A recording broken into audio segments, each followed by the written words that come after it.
நம்ம எல்லோரும் ATM use பண்ணி காசு எடுத்திருப்போம். சில சமயம் காசும் அதில் போட செஞ்சுருப்போம். அப்போது ஏடிஎம் மிஷின்லேருந்து காசு எண்ணுற மாதிரி ஒரு சவுண்டு கேட்கும். நம்மளும் ஏடிஎம் தான்ப்பா காசு எண்ணுது, டெக்னாலஜி இம்ப்ரூவ்மெண்ட் அப்படிலாம் நினச்சிட்டு இருந்திருப்போம். பட் அது உண்மை கிடையாது. அந்த காசு எண்ணுற சவுண்ட் ஆர்டிஃபிஷியலாக ஃபேக்காக க்ரியேட் பண்ண ஒரு சவுண்ட். நம்ம ஏடிஎம்மில் காசு எடுக்கிறப்போ நம்மளோட சாட்டிஸ்ஃபேக்ஷனுக்காக க்ரியேட் பண்ண சவுண்டு தான் அது.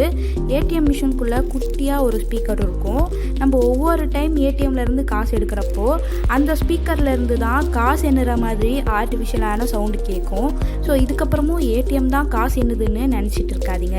இன்னும் இந்த மாதிரி நிறைய ஃபேக்ட்ஸை தெரிஞ்சுக்க விஷன் பேட்ஸை சப்ஸ்கிரைப் பண்ணுங்கள். வீடியோ பிடிச்சிருந்தா லைக் பண்ணி ஷேர் பண்ணுங்கள்.